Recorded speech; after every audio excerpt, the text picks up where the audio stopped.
007, Missão Impossível, John Wick, tem tantas franquias de espionagens barra ação dando certo em Hollywood que é claro que a Netflix também já faz tempo que quer uma pra chamar de dela. Eles tentaram com Alerta Vermelho, que é aquele filme com a Gal Gadot, com o The Rock e com o Ryan Reynolds. Tem também o The Gray Man, que é aquele outro filme com o Ryan Gosling. Mas até agora, com exceção de Extraction com o Chris Hemsworth, eu acho que eles ainda não conseguiram fazer uma franquia emplacar nesse gênero que é, inegavelmente, um dos mais populares entre o público geral. E é claro que se a Netflix conseguir emplacar uma franquia de ação que ainda seja liderada por uma mulher, seria ainda melhor, porque estaria muito alinhado com os nossos tempos. Ela tá tentando de novo agora com a Gal Gadot, mais uma vez, com esse Agente Stone. E nesse sentido, se a Netflix conseguisse fazer esse filme dar certo, se tornar uma franquia famosa, a Netflix estaria na frente dos estúdios que levam os filmes diretamente para o cinema, porque filmes de ação protagonizados por mulheres, infelizmente, não conseguiram ainda criar grandes franquias. Atômica, alguns anos atrás, já poderia ter feito isso. Ainda não teve nenhum segundo filme, justamente por ser protagonizado por uma mulher, porque eu tenho certeza que se fosse um homem, já teria 2 ou 3 filmes lançados. Mas a questão é, como um filme de ação barra espionagem bastante genérico, que busca inspiração em todas essas outras franquias que eu falei até agora, o Agente Stone não é um filme tão ruim quanto você poderia prever. Ele tem bons momentos, ele tem algumas cenas de ação que funcionam, outras que nem tanto, mas infelizmente um roteiro que não ajuda muito. Não é um desastre, eu acho que é um filme que entretém e cumpre razoavelmente bem aquilo que ele se propõe. A Agente Stone do título, Gal Gadot, é uma agente dupla que trabalha tanto para o MI6 quanto para uma organização clandestina chamada A Carta. Quando as duas organizações e também um grupo criminoso entram na disputa por uma entidade de inteligência artificial chamada de O Coração, ela é obviamente a pessoa indicada para a tarefa. Assim como as franquias que o inspiram, esse filme tenta organizar o seu roteiro, tenta estruturar o seu roteiro a partir de pilares que são as grandes sequências de ação, que são os set pieces, como os americanos chamam, que são aquelas sequências de ação um pouco mais longas e que se resolvem em si mesmas, que contam uma mini história, quase que como um curta-metragem dentro do filme, e isso é muito evidente. Algumas dessas sequências de ação funcionam bem. Eu gosto daquela que se passa nos Alpes italianos e que abre o filme, por exemplo, ou então aquela perseguição de carros em Lisboa. Infelizmente, já tem outras que ultrapassam todos os limites do bom senso, em que o filme desafia todas as leis da física, como aquela em que a personagem da Gal Gadot salta em queda livre e tenta invadir aquele dirigível no qual se encontra o coração, e que é absolutamente absurda, né? Ela cai em queda livre, como eu falei, e ela desvia de helicóptero, de hélice de helicóptero, né? E aí em outro momento ela tá se segurando no dirigível, ainda com aquela roupa que causa um arrasto para ela conseguir planar, e ela consegue aguentar o tranco mesmo contra a força do vento, o que seria impossível. É óbvio que a principal preocupação do filme não é esse tipo de verossimilhança, e também que as comparações desse filme aqui com Missão Impossível 7, que acabou de ser lançado, são um pouco inevitáveis, porque também tem uma cena em queda livre, tem uma cena também de um salto de paraquedas, que a gente compara imediatamente com aquele famoso já do Tom Cruise, e eu acho que esse filme aqui, obviamente, tem um pouco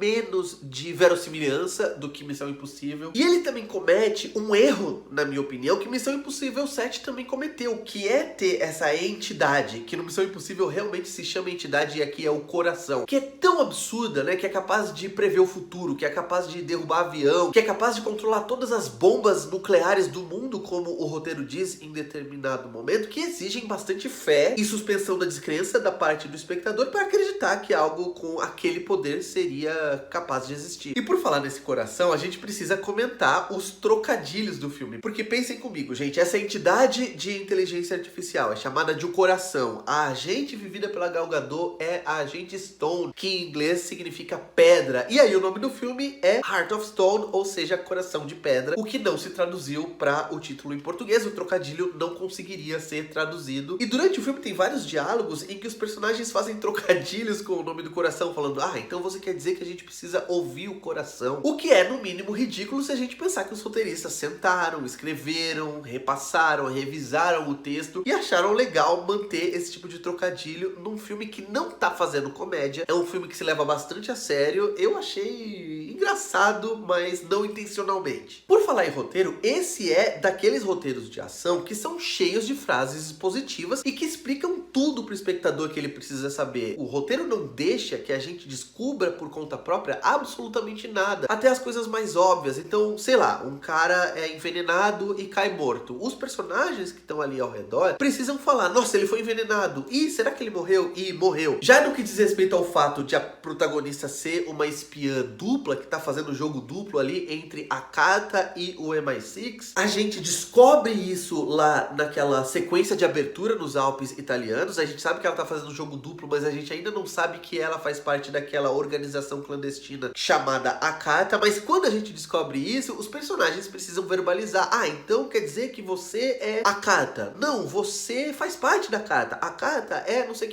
que lá. Ou seja, os personagens precisam explicar através dos diálogos coisas que a gente já descobriu, a gente acabou de descobrir. E eu acho que isso é uma falta de confiança do roteiro, de que a gente vai conseguir entender o filme sem ter que ficar aprendendo as coisas através desse tipo de diálogo. A Gal Gadot não é uma grande atriz, todo mundo sabe disso. Ela tem carisma, claro, é bonita. Eu acho que ela tem o que precisa pra encabeçar uma franquia de ação, mas ela não tem muito talento interpretativo, né? Ela é um pouco exagerada às vezes nos olhares, nas expressões. Então, por exemplo, no momento em que a personagem revela uma nova intenção, é muito óbvio que ela tá revelando uma nova intenção, porque a Gal Gadot exagera na expressividade do rosto, a gente já percebe na hora. Então, esse é um filme de poucas sutilezas e de bastante obviedades. Você não vai ter a mínima dificuldade de entender o que tá acontecendo, mas eu acho que vai sim se divertir com algumas sequências de ação, como eu falei anteriormente. E mesmo que algumas coisas, como as explosões, sejam muito falsas, é óbvio que não tem nada sendo explodido aqui, tudo é CGI. Eu acredito que tem algumas cenas, e eu destaco essas duas que eu falei: a da abertura, que se passa nos Alpes italianos, e depois a perseguição de carros no centro de Lisboa, que eu acho que tem, obviamente, bastante CGI, muitos efeitos computadorizados, mas que são mais sutis. Eu não acho que esse é um filme que você olha e parece que você tá assistindo nas cenas de ação a um filme de animação, como acontece com alguns filmes de super-herói, como o The Flash fez recentemente, por exemplo. Se você assistir ao filme, vem aqui dizer se você gostou, não gostou, concorda ou discorda dos pontos que eu apresentei nessa crítica. Não se esquece de dar um like nesse vídeo. Desse lado eu vou deixar o meu ícone para você clicar e se inscrever no canal. Não se esquece de clicar no sininho e em sempre, para sempre receber notificações de vídeos novos por aqui. E desse outro lado eu vou deixar a sugestão de um outro vídeo para você ver logo depois desse, beleza? Eu vou ficando por aqui, um abraço, tchau!